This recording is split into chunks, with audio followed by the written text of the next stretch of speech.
जय श्री राम, जय बजरंगबली की जय। प्यारे भक्तों, प्यारे मित्रों, आप सभी का मेरे चैनल में हार्दिक स्वागत है। और आज मैं आप सभी को बेगी हनुमान जी के बारे में बताऊंगी। जी हाँ, आपने अक्सर बेगी हनुमान जी की ये बेगी नाम जो है आपने हनुमान चालीसा में पढ़ा होगा, बेगी हरो शब्द सुना है, पढ़ा है।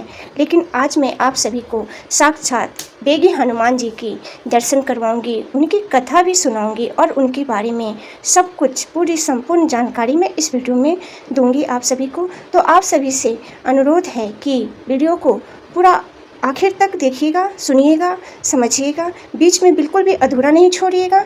और कमेंट में जय श्री राम अवश्य लिखिएगा। चैनल को सब्सक्राइब नहीं किया है आपने अभी तक तो सब्सक्राइब कर दीजिए, लाइक कर दीजिए और यह वीडियो अपने दोस्तों में, अपने मित्रों में, अपने परिवार में, सभी में शेयर ज़रूर कर दीजिएगा ताकि सभी को यह जानकारी मिल सके।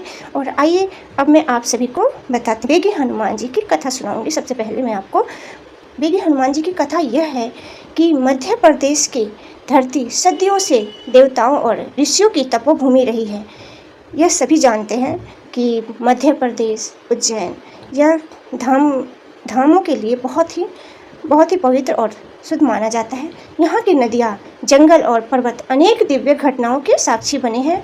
इन्हीं में से एक है बेगी हनुमान जी का धाम, जहाँ आज भी भक्त मानते हैं कि यहाँ स्वयं हनुमान जी अपने अदृश्य रूप में निवास करते हैं। हनुमान जी का जो अवतार हुआ है वह बहुत समय पहले त्रेता युग में, जब धरती पर अधर्म बढ़ गया, तब भगवान विष्णु ने श्री राम के रूप में अवतार लिया। श्री राम के अवतार की सहायता के लिए भगवान शिव ने भी बानर रूप धारण किया और अंजनी माता के गर्भ से हनुमान जी का जन्म हुआ। और बालक हनुमान जी जो थे वो अत्यंत चंचल और पराक्रमी थे। एक दिन जब उन्होंने आकाश में चमकते सूरज को लाल फल समझ लिया तो वो छलांग मारकर उसे निगलने दौड़े। तभी इंद्रदेव ने वज्र से प्रहार किया और वे गिर पड़े। वायुदेव अपने पुत्र को देखकर क्रोधित हुए और उन्होंने समस्त वायु का प्रवाह रोक दिया। ब्रह्मांड में त्राही त्राही मच गई। तब सभी देवताओं ने मिलकर हनुमान जी को असीम वरदान दिए।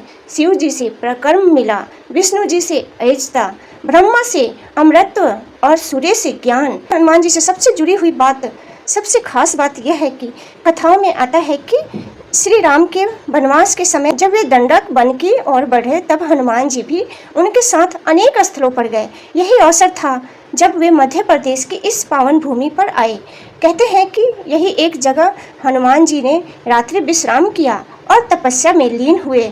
स्थानीय लोग बताते हैं कि जिस स्थान पर वे रुके वही आज बेगी हनुमान धाम कहलाता है। बेगी शब्द का अर्थ है जल्दी या शीघ्र। मान्यता है कि यहाँ हनुमान जी संकट में फंसे सभी लोगों को, सभी भक्तों की शीघ्र सुनवाई करते हैं और शीघ्र ही उसके संकट दूर करते हैं और तुरंत वहाँ अपने भक्त के पास उसके संकट हरने पहुँच जाते हैं। बेगी हनुमान जी की एक लोक कथा सबसे प्राचीन है। एक भक्त की कहानी जो है, कहते हैं सैकड़ों वर्ष पहले पास के गांव का एक किसान था। उसकी फसल हर साल नष्ट हो जाती और घर में भोजन का अभाव रहता। एक दिन वह निराश होकर बेगी हनुमान जी के चरणों में आकर रोने लगा। हे महाबली, यदि आप वास्तव में संकट मोचन है तो मेरी रक्षा कीजिए। मेरी संतान भूख से व्याकुल है।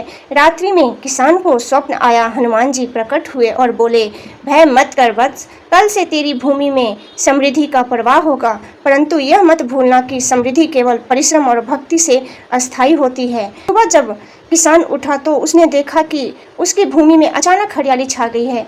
उस वर्ष उसकी फसल लहलहा उठी और धीरे धीरे उसका परिवार सुखी हो गया। तभी से गांव वाले मानने लगे कि बेगी हनुमान जी सबकी झोली तुरंत भरते हैं। बेगी हनुमान जी की जो महिमा है वो अपरंपार है। संकट मोचन का जो रूप है, उनका स्वरूप है। जो भक्त यहाँ आकर हनुमान चालीसा का पाठ करता है उसका हर संकट दूर होता है। बेगी हनुमान जी उसकी रक्षा करते हैं। रक्षक के देवता हैं बेगी हनुमान जी। पूरे क्षेत्र के गांवों की रक्षा करते हैं। कहते हैं जब भी कोई अनहोनी होने वाली होती है तो मंदिर की घंटियां अपने आप बजने लगती है। मनोकामना पूर्ति हनुमान जी, बेगी हनुमान जी। यहाँ के भक्त बताते हैं कि मनोकामना पूर्ति बेगी हनुमान जी संतान, स्वास्थ्य या धन संबंधी इच्छाएं तथा प्रार्थना करने से पूरी होती है। शक्ति और साहस का भी संचार होता है। दर्शन करने के मात्र से भक्तों को ऐसा लगता है जैसे उनके भीतर एक नई ऊर्जा प्रवाहित हो रही है। और यहाँ इस मंदिर का सबसे खास और सबसे मतलब जो ज़रूरी चीज़ें हैं, ज़रूरी बातें हैं, वो मैं आप सभी को ये बताना चाहूँगी कि आज भी जब मंगलवार या शनिवार को लोग यहाँ तेल चढ़ाकर दीप जलाते हैं तो मंदिर का वातावरण गूंज उठता है। जय हनुमान ज्ञान गुण सागर, जय कपीस तिहु लोक उजागर। बेगी हनुमान जी केवल एक मंदिर नहीं बल्कि भक्ति, विश्वास और चमत्कार का जीवन प्रतीक है। यहाँ आने वाले हर भक्त यही अनुभव करता है कि जब तक जीवन में हनुमान जी का आश्रय है तब कोई भी संकट भयावह नहीं हो सकता। और हनुमान जी को अनेक नामों से लोग भक्त जो भी होते हैं वो उनकी पूजा करते हैं। बेगी हरो हनुमान जी, संकट मोचन। और बेगी हनुमान जी शंकर जी का ही अंश है, शंकर जी का स्वरूप है। तो शंकर, सुवन, केसरी, नंदन अनेक नामों से जाना जाता है, अनेक नामों से इनकी पूजा की जाती है। इस मंदिर में भी हनुमान जी हैं और साथ ही वहाँ पे शंकर भगवान और गणेश जी, कार्तिकेय, पार्वती माता, शिव जी के परिवार के भी आपको दर्शन करने के मिलेंगे। तो सभी अगर कभी भी मध्य प्रदेश जाते हैं, उज्जैन जाते हैं, महाकाल जी के दर्शन करने जाते हैं तो यहाँ भी बेगी हनुमान जी के दर्शन अवश्य कीजिए। अगर इससे आपकी मनोकामना शीघ्र अतिशीघ्र पूर्ण होगी। जय श्री राम, बजरंग बली की जय, जय बेगी हनुमान जी की जय।